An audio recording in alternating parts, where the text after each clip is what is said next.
And we have arrived in uncharted territory, my friends, because it is WrestleMania 36 weekend. And we've never said that before, because we never usually get WrestleMania on a Saturday. And look, here I am on a Saturday doing up for SmackDown, because the first SmackDown that's been on a Friday when WrestleMania has come along. I can't keep up with all this madness. And talking of madness, well, I think you figured out what I mean. Let's do it. SmackDown, the go home, the last thing you're going to see with your eyes, wrestling related, before the show of shows, a showcase of the Immortals where Hulk Hogan slammed onto the Giant and Andre won't give it to me, boss, or whatever the hell the story is.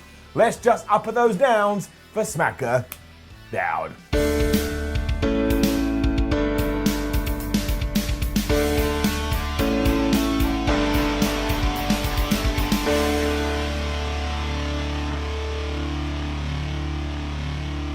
Look, I know it's nobody's fault, I get it, we've talked about it week after week after week, but I am pretty sure at the start of this week's SmackDown, somebody just found an old script from ages ago and assumed it was meant to be used tonight, and we just did it again. I mean, I can describe it in 20 words. Usos, New Day, and Miz and Morrison came out and said they'd win at WrestleMania, and then had a brawl. See, that was it, and the only highlights were when the New Day came out, Big E did quite a funny entrance bit because he went, "Oh, people at home," and that made me giggle. And once again, referring to the last episode of SmackDown Ups and Downs, we had like the graphic when the Usos were coming out, and now it said, here's their Twitter handles, they're cousins of Roman Reigns, and they're sons of Rikishi. Well, Hall of Famers right there. The tag team champions won here though, and then climbed the ladders to celebrate, because of course at WrestleMania, it is going to be a ladder match. And the rumor is, we don't even get this at WrestleMania. It is going to be the oddest event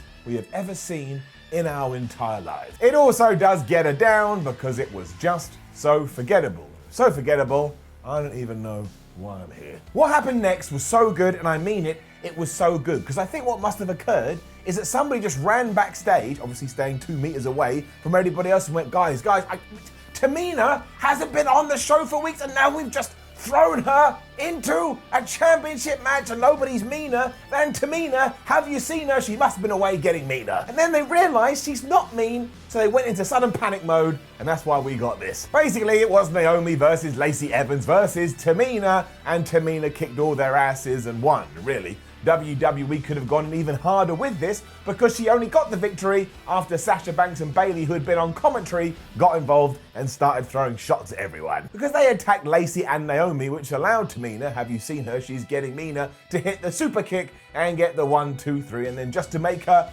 even meaner, hashtag Tamina is meaner, she also laid out Sasha Banks and Bayley. My word, all of a sudden I'm like, maybe she could win at WrestleMania 36, but of course that's not true. But that was the idea here. It was meant to light a fire under her ass, and hopefully she won't go always hot because flames burn. Either way, I chuckled all the way through this so it can get it up. During her entrance too, Lacey Evans put her hat onto Michael Cole's head, and I have 2 very distinct questions that I would like you to answer in the comments.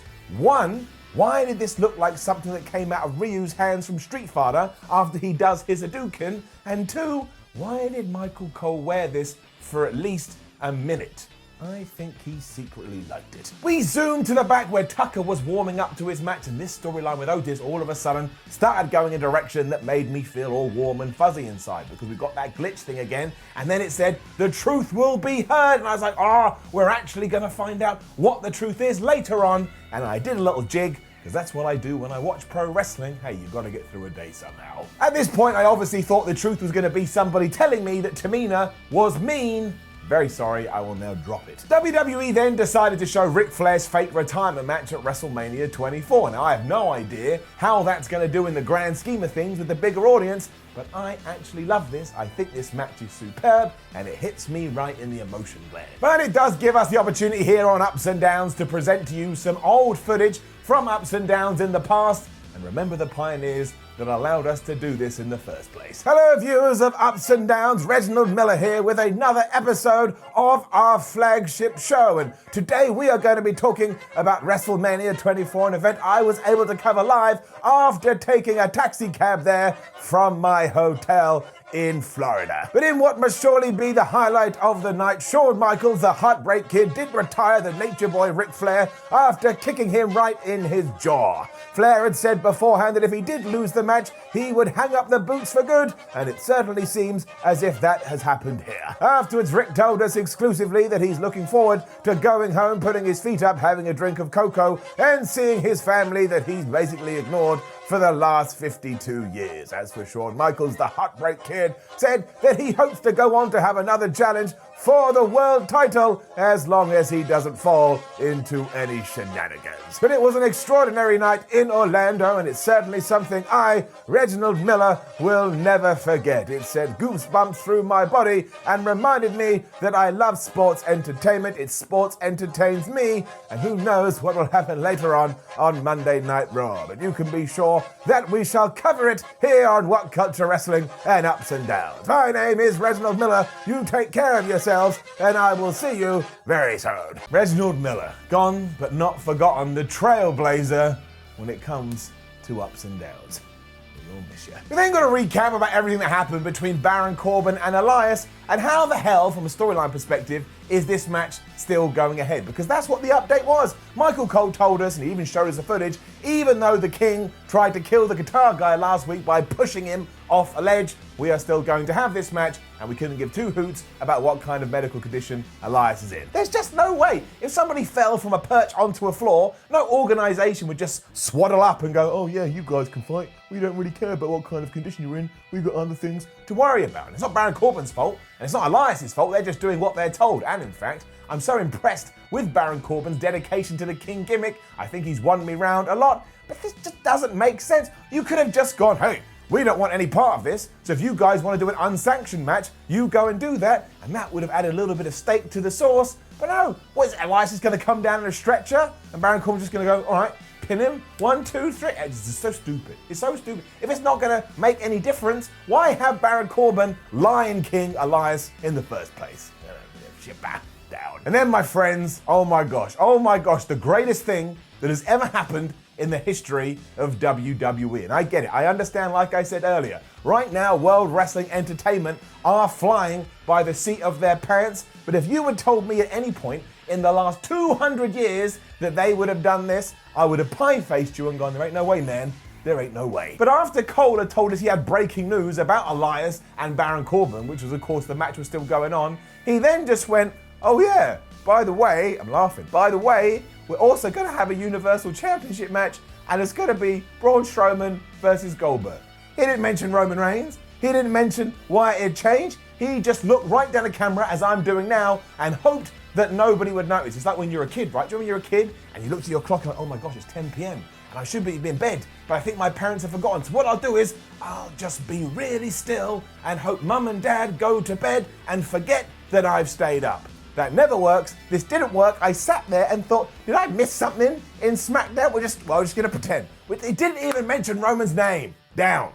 Brow down. Thankfully, though, we here on Ups and Downs are ahead of the curve, and I have the reasoning for you. Ever wonder why someone just vanishes from YouTube, even though this is meant to be an interactive experience where you can see someone and you engage with them through likes and comments? Well, sometimes stuff just happens. It can be like watching a review show for WWE SmackDown when all of a sudden a penguin is telling you what happened. And I say this still makes more sense than Braun Strowman all of a sudden replacing Roman Reigns in one of the WrestleMania main events. If you are struggling with everything that happened last night on WWE SmackDown, I will remind you you can call us on 0800 Stuff Just Happens, and this penguin is waiting to take your call. And if you say anything bad about this penguin, I will break into your house and do terrible, terrible things. And if you're now saying to yourself, that was a very out of nowhere threat, of course it was, because stuff just happens.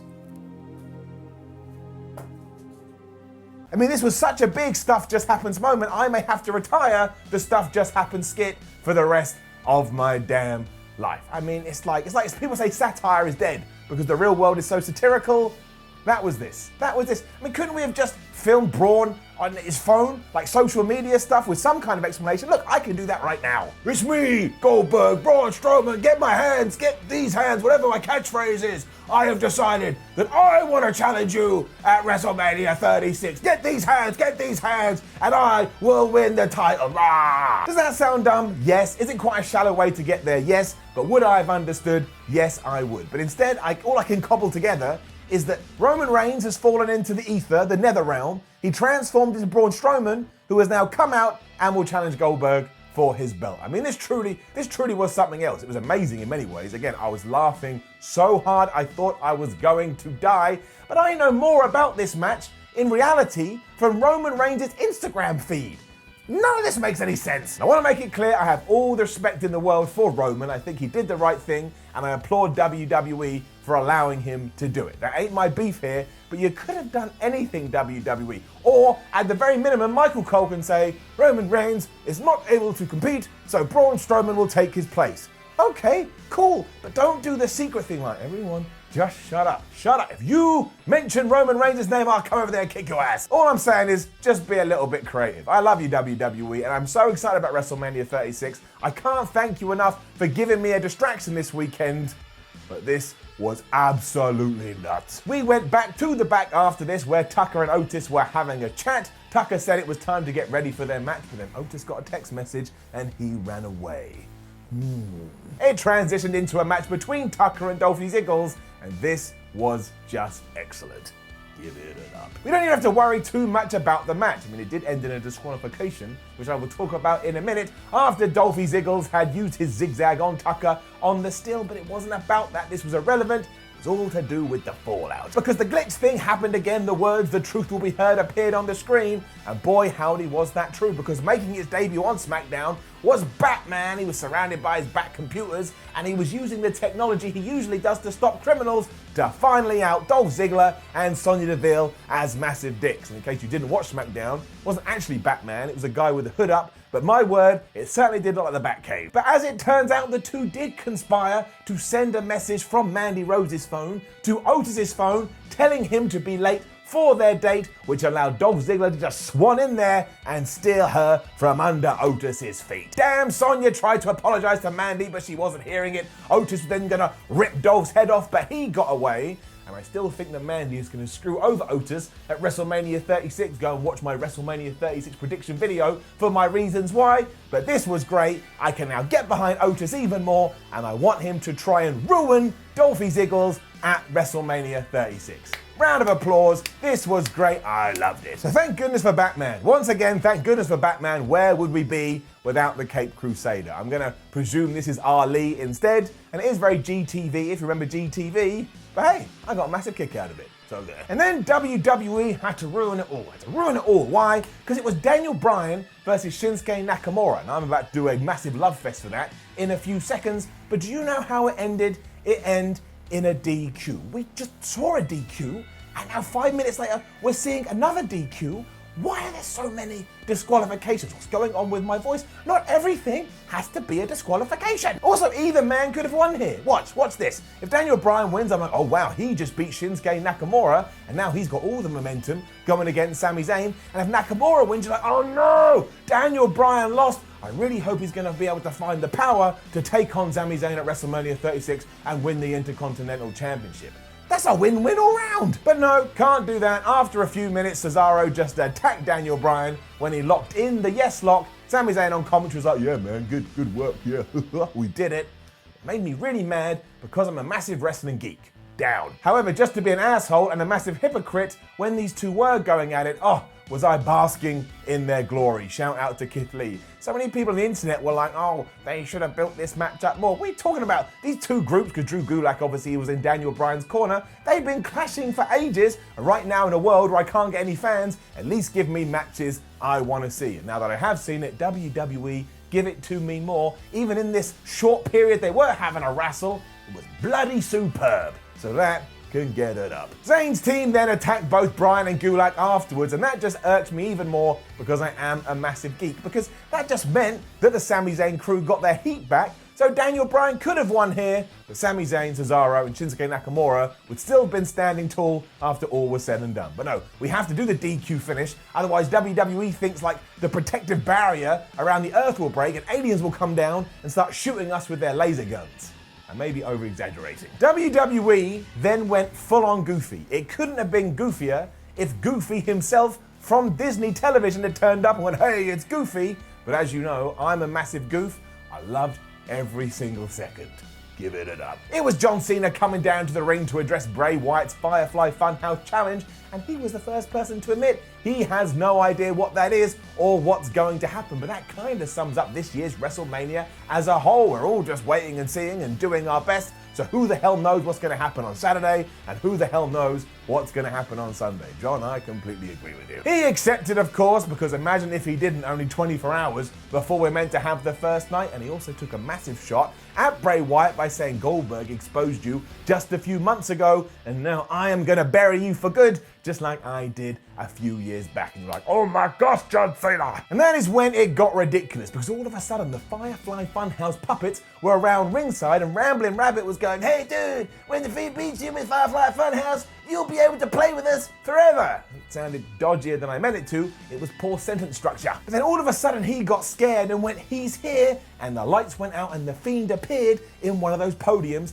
that the Performance Center has. Now they were just staring each other down for ages as this spooky, scary music played, and you kind of thought, I guess this is how SmackDown's gonna go off air. But no, it wasn't, because then all of a sudden they used the power of pre-recording to have Bray Wyatt teleport, and then he was the Firefly Funhouse version of Bray, and he was behind John Cena, and he just went, let him in. The lights then went out again, and when they came back on, Bray Wyatt had vanished, and John Cena had that look on his face where he's like, I'm not 100% sure if I turned the oven off earlier. Please don't burn my house down. And I'm not gonna lie, it was so hokey, but I loved it, and it kind of gave me a little bit of a jump when Bray Wyatt did appear out of nowhere. And I've been saying this for days, I've been saying that for weeks. Let's take all of that and apply it to whatever the hell a Firefly Funhouse thing is. Make it full of jump scares, make it a bit like a horror movie or a horror game, and I don't think I've ever seen that in pro wrestling. I'm sure there has been and I've missed it, but it'll be something new, and I will do the dance of joy. I'm genuinely excited about this. I'm genuinely excited about the Boneyard match. I'm not gonna lie, I'm genuinely excited about WrestleMania 36. So I would not call this a good go-home show for WrestleMania, but because I'm all pumped up and because I'm all jacked, I'm gonna give it an up, because I have all the power and I'm running wild like Hulk Hogan. But of course, don't forget to leave a comment below and let us know what you thought about last night's episode of SmackDown, because that's all that really matters. Like the video, share the video, subscribe to WhatCulture Wrestling, then you head over to WhatCulture.com. You read yourself some articles, read yourself some news, stay up to date. Follow WhatCulture on Twitter at WhatCulture WWE, and watch more videos here. Look at me watching on WhatCulture Wrestling YouTube thingamabob. My name is Simon from WhatCulture, and one last time, tomorrow, yes, I'm back. Ups and downs for WrestleMania Night 1. Then Monday, I'm back again for WrestleMania Night 2. Just enjoy it as much as you can. It's an absolute palaver, but who the hell doesn't love a little bit of madness in their lives, especially when we're trapped in our house and we can't get out. I will see you tomorrow.